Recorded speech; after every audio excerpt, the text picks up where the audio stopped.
안녕하세요 여러분, 철물박사TV의 철물가이드 메탈팬더입니다. 저희가 한 달 전쯤에 방화문, 그러니까 그 현관문이 쳐졌을 때 그걸 이제 고치는 방법을 한번 영상으로 소개해 드린 적이 있는데요. 만약 아직 못 보신 분들이 계시다면은 여기 오른쪽 위쪽 그 링크를 통해서 한번 그 영상 시청해 주시면 좋을 것 같고요. 오늘 영상에서는 이 현관문을 이제 열었다 닫았다 할 때 좀 삐걱거리는 소리가 나는 경우가 있는데, 이렇게 삐걱거리는 소리가 날 때 해결하는 방법을 오늘 영상에서는 한번 알아보도록 하겠습니다.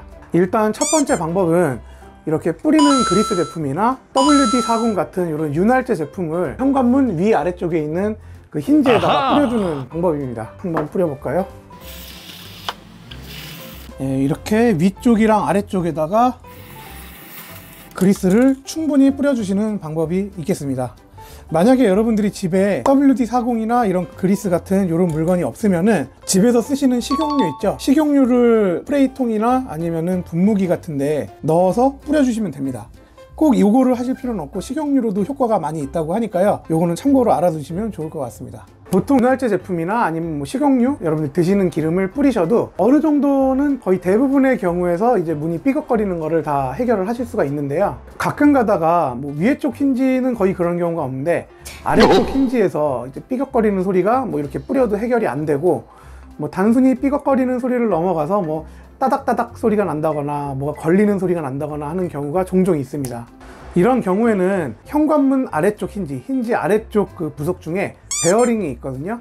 이 베어링에 문제가 생기면은 문을 열었다 닫았다 할 때 뭐 삐걱 소리라든가 뭐가 걸리는 따닥따닥 소리라든가 이런 게 날 수가 있습니다. 이런 경우에는 이제 베어링을 교체를 해주셔야지 그 소리가 나는 상황을 잡을 수가 있습니다. 현관문 힌지 그 아래쪽 힌지에 이제 베어링을 교체를 하시려면은 일반 요런 드라이버, 손 드라이버도 괜찮고, 아니면 뭐 편하게 작업하실 거면 전동 드라이버 있으셔도 될 것 같고요. 그리고 베어링을 뺄 때 송곳 하나 있으시면 좀 편할 것 같아요. 좀 뾰족한 송곳 이런 거 하나 있으시면은 작업하실 때 편리하게 하실 수 있을 것 같고요. 다음 마지막 준비물로 이제 베어링을 교체를 하셔야 되니까 베어링 제품을 준비를 하셔야겠죠. 이 베어링은 이제 인터넷에서 방화문 피벗 힌지 베어링, 뭐 요건 좀 이름이 어려우니까 그냥 현관문 베어링이라고 하셔도 물건 쉽게 찾으실 수가 있거든요. 인터넷 쇼핑몰에서도 마찬가지고, 아니면 뭐 동네 철물점을 가시면은 한 1,500원 내외 정도 선에서 구매를 하실 수가 있습니다. 자, 이 제품은 이제 볼 베어링인데요. 이 베어링을 보시면은 이 안쪽에 볼이 보이시나요? 볼? 이 안에 이렇게 볼이 들어있어요. 그래서 볼 베어링이라고 부르는데, 이 베어링을 이제 오래 사용을 하다 보면은 이 이제 볼이 바깥으로 빠져나오거나 아니면은 이 볼이 안쪽에서 파손이 되면서 이제 소리가 날 수가 있거든요. 그래서 이 베어링을 구매를 하셔서 교체를 해주시면 되는 겁니다. 자, 일단 그 하부 힌지에 달려있는 베어링을 교체를 하려면은 문짝을 뜯어내야겠죠. 자, 그럼 해체를 하겠습니다. 먼저 위에 쪽부터 겉에 나사를 먼저 제거를 하시고요. 그 다음에 이 사이드 쪽 나사를 풀어냅니다. 그 다음에 이 핀을 이렇게 빼시면은 위에 쪽은 해체가 끝납니다.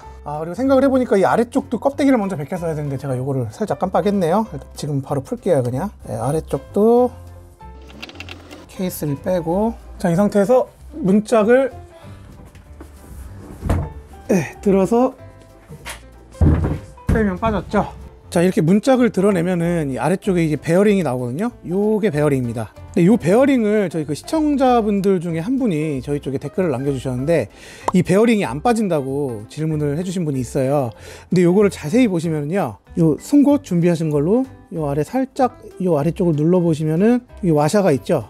요 얇은 와샤가 하나 있는데 요 와샤 때문에 안 빠지는 겁니다. 요 와샤를 뜯어서 제거를 하셔야 돼요. 이게 사실 크게 기능이 없거든요. 그냥 이 베어링이 빠지지 말라고 고정해주는 역할로 있는 건데, 요거는 굳이 필요가 없기 때문에 요거를 빼서 제거를 하시면은 바로 교체가 가능합니다.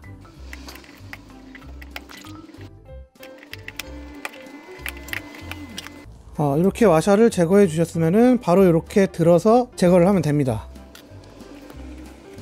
네, 이렇게 베어링을 잘 빼주셨으면은, 자, 이제 새 베어링을 올려주시면 되는데, 보시면은 이 베어링 안쪽에 다 그 떡 그리스가 발라져 있어요.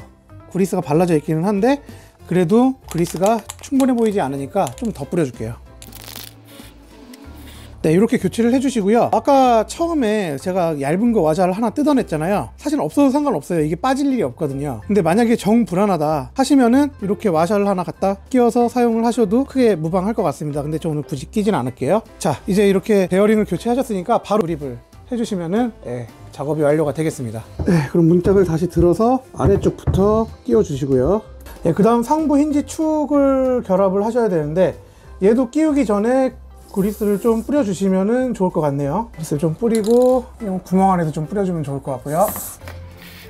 그리스를 어느 정도 뿌려주셨으면 상부 힌지 축을 끼워주시고요. 그 다음에 아까 뺐던 측면 나사를 다시 결합해 주겠습니다.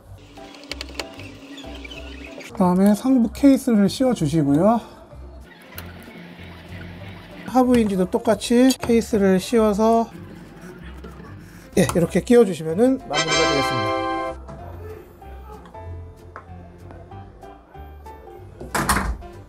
네, 교체가 잘 됐네요. 오늘 이렇게 현관문을 열었다 닫았다 할 때 삐걱거리는 소리가 난다면 어떻게 해결을 해야 되는지 한번 알아봤는데요. 여러분들 집에서도 그 현관문에서 삐걱거리는 소리가 나갖고 좀 신경이 쓰이셨던 분들은 오늘 영상 보시고 차근차근 따라해 보시면은 삐걱거리는 소리를 잡으실 수 있을 것 같습니다. 오늘 영상은 이쯤에서 마치도록 하겠고요. 오늘 영상이 유익했다고 생각하시는 분들은 좋아요랑 구독 꼭 눌러주시고요. 오늘 제가 다뤘던 내용들 외에도 여러분들이 평소에 갖고 계셨던 철물에 대한 궁금증이 있으시면 댓글로 남겨주시면 저희가 최대한 답변을 드리도록 하겠습니다. 그럼 저는 다음 영상으로 다시 찾아뵙도록 하겠습니다. 감사합니다.